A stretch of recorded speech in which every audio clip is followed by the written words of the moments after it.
Screech by TarynMcT. Read by Oakshadow5. Chapter 12. Izuku was glad that by the time he woke up in the morning, the slight ringing that had been plaguing his ears since the alarm the day before was gone. He shuffled out to the kitchen and was greeted by the sight of Hisashi and Shota leaning against each other, sipping their coffee. "Hey there, Zoo. Sleep okay?" Hisashi asked. "Yeah, the ringing is finally gone too." He got a mug and started to pour himself a cup of coffee. "That's good. I'm about to make breakfast. Do you want eggs or fish?" Hisashi finished his coffee and started the machine for a second pot. Neither. I think I'll just have some toast, please." Izuku sat at the table while Hisashi started cooking, not wanting to be in his way, and Shota joined him moments later. Izuku loved watching Hisashi in the kitchen. That man was a force to be reckoned with. He was so talented with everything he did, from his hero work, to teaching, to quirk counseling, his radio show, and now cooking. This life feels too good to be true. This won't last. Izuku closed his eyes and took a deep breath. Not now. Why do those thoughts always have to show up when he's happy? He felt a slight touch on his hand and opened his eyes to see Shota had touched him and was looking at him with concern deep in his eyes. "You okay, Zoo?" Izuku smiled a small smile. "Yeah, I'm okay. Thanks." Shota gently patted his hand and retreated back to his side of the table and finished his coffee, and Izuku heard Hitoshi stumbling down the hallway, still half asleep. Izuku snorted as Hitoshi nearly tripped over his own feet as he turned the corner, only prevented from falling on his face by the quick reflexes of Hisashi, who caught him just as he started to tip. Hisashi pressed a quick kiss to Hitoshi's forehead and let out a sweet, musical hum that Izuku could feel all the way into his soul. The song was almost like Hisashi's personal wake-up song. The frequency and pitch combined perfectly and resonated with the bodies of whoever heard it and was able to help jumpstart them into a state of alertness. It didn't last too long, but was definitely long enough to get a mug of coffee pressed into Hitoshi's hands and directed to the table. "Thanks, Papa." "Anytime, kiddo. Fish or eggs?" Hisashi asked. "Yes." "Both it is," Hisashi agreed with a laugh. "Zuku, you sure you only want toast?" "I suppose I can eat a little bit. Eggs, I guess." Hisashi beamed at him. "Great! I knew I have a big day ahead of you." Shota had let the boys know the night before that they were going to be going on a trip during heroics class today, and they were both excited. Izuku knew he was good at fighting and information gathering, but he'd never really had the chance to practice rescue. And while his preferred career path wouldn't have much rescue to it, there was always the chance that he could need rescue training. Hitoshi was much the same. He knew he'd need to learn fire rescue, and maybe collapsed building rescue, but the rest would just be good to know for a random what-if on the rare occasion they might decide to go on vacation to who knows where. A few minutes later and breakfast was on the table, and Izuku was once again in awe of Hisashi's cooking. Damn, what he wouldn't do to be a real part of this family. Izuku had been living with them for nearly 3 months now, and he had never been happier. But he knew this would never last. Sooner or later, they'd decide to give him up, right?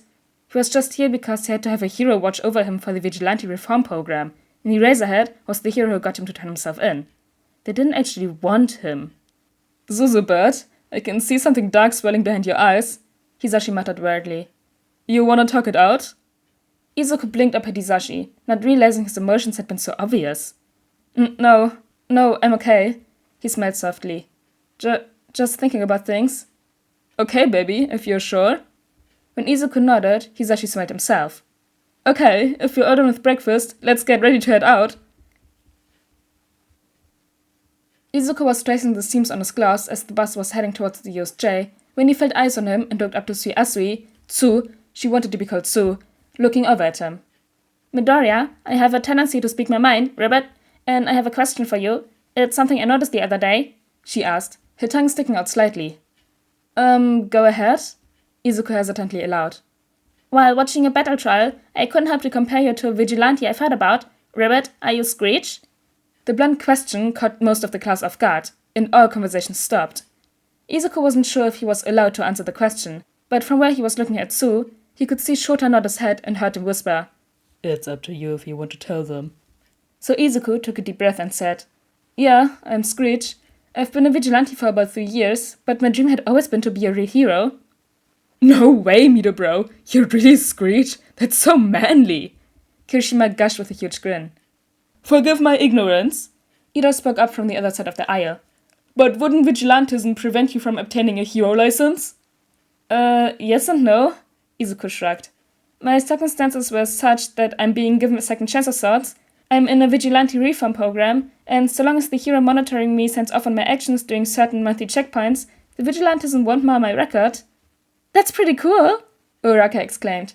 So that's how you were able to do so well in the exercise the other day? Izuku blushed a bit and nodded. Yeah. We are here. Shota called from the front of the bus. Everyone off.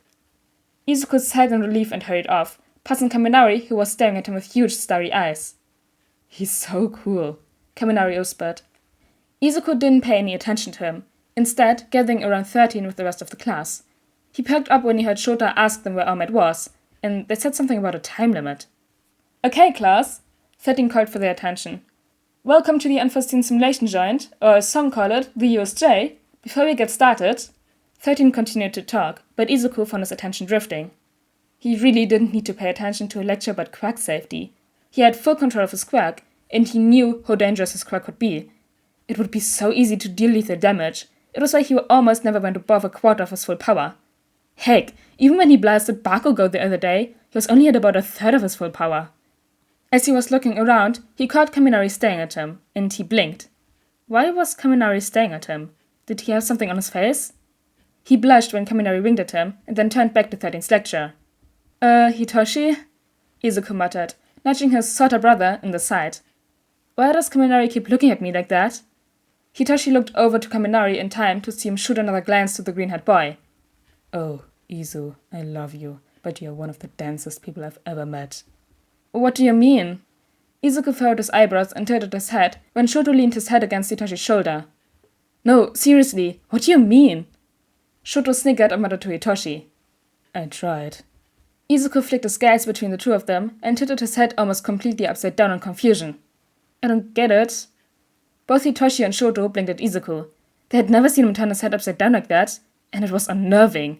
Before they could say anything about it, though, Izuku's head snapped back upright, and his pupils dilated as he stared at something a bit in the distance.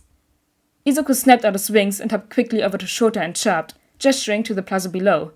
A dark purple rift was opening in the plaza, and as it got bigger, it started pouring people out.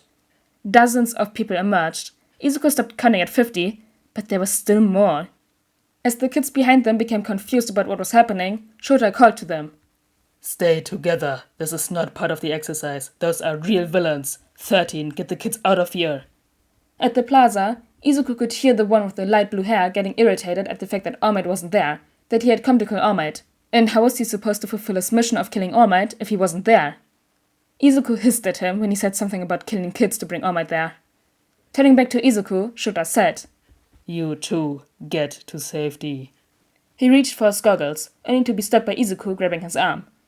Eraser, your fighting style is one-on-one ambushing. This is not going to play to your strengths, Izuku pointed out. Kid, you can't be a hero if you've only got one trick, he countered. That's not what I'm saying, Izuku replied.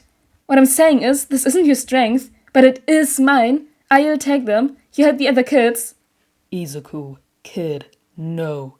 You're a student too. You need to get out of here. I've been a vigilante for 3 years, Eraser. What the fuck makes you think I'm going to start following orders now? Screech, because he was not Izuku right now, winked playfully at Shota. Stay out of my way, Eraser. And with that, Screech rolled his shoulders and jumped, spreading his wings wide. He surveyed the villains and took note with amusement that they were bunched up. Perfect. Screech took a deep breath and unleashed his signature attack, starting at one side of the group of villains and moving to the other, the pure force of his voice pushing them down to their knees. The purple mist villain had disappeared, but the rest were still there, and Screech was not going to let them hurt any of the kids while he was on duty. Seeing some of them starting to collect themselves again, he unleashed his attack again, rendering most of them unconscious. The blue-haired villain with the multiple hands over his body had managed to stay standing, as well as a hulking beast of a man with an exposed brain. That just screamed weak point to Screech.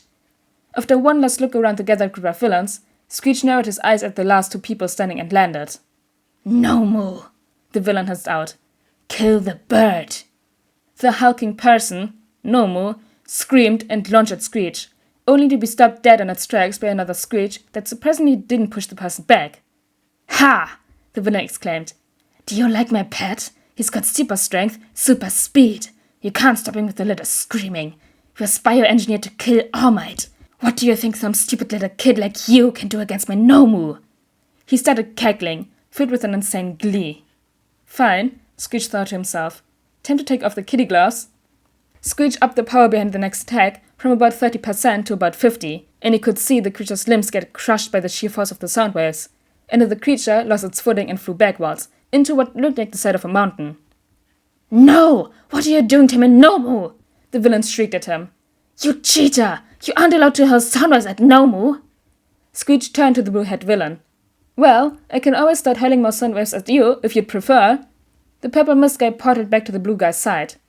Shigaraki Tomura. I was able to disperse the students throughout the facility. However, one student managed to escape. Kurogiri, if you weren't ever taken out of here, I would kill you where you stand. Apparently, the guy's name was Shigaraki Tomura. Cool. We should retreat, Kurogiri said. It seems the Nomu Master supplied you with is not able to defeat this bird child. He's not dead yet, Shigaraki grinned, and Screech would have been unnerved by that if he hadn't already heard the creature stirring from where he had been buried in the rubble. So 50 isn't good enough, he thought to himself. Narrowing his eyes, he saw the parts of the creature that had been crushed was mending before his eyes. Super Regeneration 2 looks like. Screech focused on his hearing for a moment, trying to pick out where the rest of the class was, since the Kurogiri guy said he had dispersed them, and was dismayed to hear that they were indeed spread throughout the facility. He needed to finish this quickly, or some could finish their fights and try to help him here. He didn't know what he'd do if Hitoshi or Shoto tried to help with this. They'd get themselves seriously hurt. Refocusing on the Nomu, Screech decided to do the one thing he hated most. He was going to unleash his Screech at full power at the creature. He closed his eyes briefly, took a deep breath, silently apologized to the hulking beast that was sprinting back at him, and let loose his Screech in the most narrow, powerful cone he could. And the creature not only stopped on its tracks, but its whole body started vibrating, his Screech hitting at the same frequency as the creature. He could see the regeneration working overtime, trying to keep the creature's body in one piece. Screech gave it a 3-second reprieve as he took another deep breath and then continued the assault. This time, though, the beast's regeneration failed it. It exploded in a shower of gore and bits flying everywhere, covering Screech. Pushing down the urge to vomit all over the ground, Izuku turned to the last two villains and raised an eyebrow. Portal? Shigaraki whispered. Open a portal! Get us out of here! As soon as the villains were gone, Izuku lost his bladder with his stomach and hurled the contents all over the ground.